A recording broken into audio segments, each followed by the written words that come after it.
তালাবুল ইলমি ফরিদাতুন আলা কুল্লি মুসলিম ওয়া মুসলিমা। যতটুকু জ্ঞান তোমাদের জীবনকে পরিচালনা করে কুফর এবং শিরিক থেকে মুক্ত রাখতে পারে, ঈমান এবং আমলের ভিতরে জিয়াদাতি করতে পারে, ততটুকু পরিমাণ জ্ঞানকে অর্জন করা সমস্ত মুসলমানের জন্য আল্লাহর নবী বললেন ফরজ। আর আল্লাহ তাআলা যেই কথা বললেন, ফালাউলা নাফারা মিন কুল্লি ফিরকাতিম মিনহুম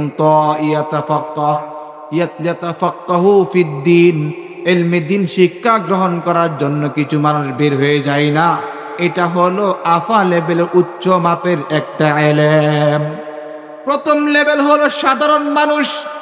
আপনি আমি কোরআনের হাকিকত সম্পর্কে এতটুকু গভীর জ্ঞান অর্জন করতে পারি নাই যে আল্লাহ আয়াতের ভিতরে কি বললেন, এর তরজমা কি, এর তাফসির কি, হাদিসের ভিতরে কি বললেন, এর প্রেক্ষাপট কি, এর রাবির কথা আমরা সকলেই কিন্তু বুঝতে পারি না। কথা বলেন ঠিক কিনা?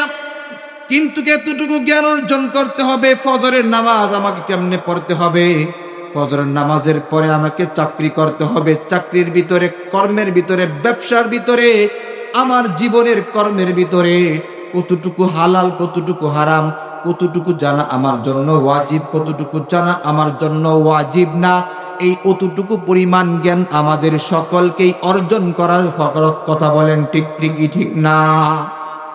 এজন্য আমাদের ঘুমের পর থেকে নিয়ে আবার রাত্রিবেলায় ঘুমানোর পর্যন্ত যতটুকু সময় অতিবাহিত হয়, ততটুকুর ভিতরে খাবার দাবারের জ্ঞান অর্জন করা, সুন্নত মোতাবেক পেশাব পায়খানা, আমার বাথরুম, আমার টয়লেট সুন্নত মোতাবেক হচ্ছে কিনা, আমার কর্ম, আমার মুআমালাত, আমার মুআশারাত, আমার কর্মজীবন সুন্নত মোতাবেক হচ্ছে কিনা, এতটুকু জ্ঞান আমাদের সকলের জন্য শিক্ষা গ্রহণ করা ফরজ। আল্লাহু আকবার।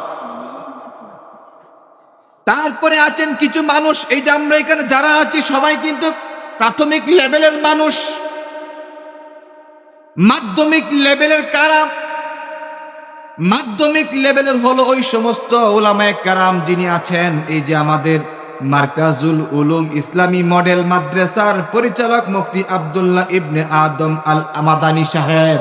এই মাদানী সাহেবরা কেন তারা নিজেরা দিন শিক্ষা গ্রহণ করেছে, আর সেই দিন শিক্ষা গ্রহণ করার পর থেকে নিয়ে তারা বসে থাকে নাই, বরং তারা এই দিনকে অন্যের কাছে বিতরণ করেছে আর অন্যের কাছে শিক্ষা দিয়েছে।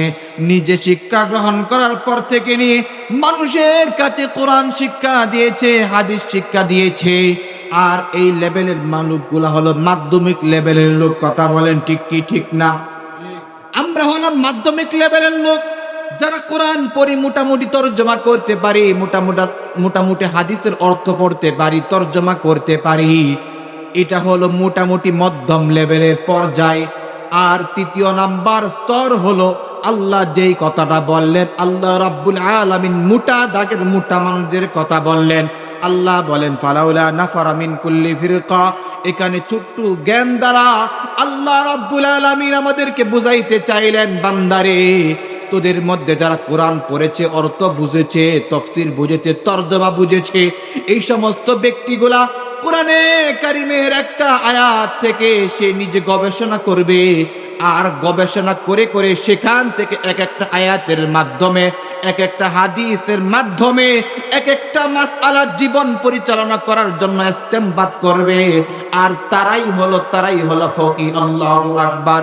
আল্লাহর ভাষায় ওই সমস্ত লোকগুলার কথা বলা হয়েছে যেই সমস্ত লোকেরা ফকিহ হবে, কোরআন এবং হাদিসকে পড়বে, অর্থ বুঝবে এবং সে অনুযায়ী যুগ উপযোগী মাসআলা তারা বের করবে।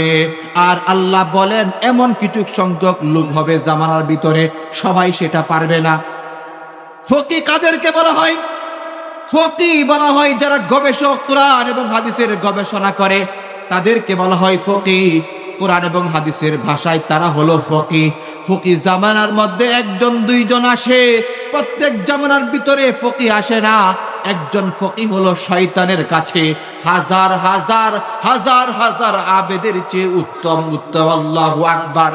একজন আবেদ নামাজ পড়তেছে, রোজা রাখতেছে, দিনের পথে চলতেছে, একজন আবেদকে শয়তানে ইচ্ছা করলে তুরিতেই সেকেন্ডের মধ্যে তার ঈমানকে খেয়ে ফেলতে পারে। কিন্তু একজন ফকির ইমাম সহজে নষ্ট করা যাবে না।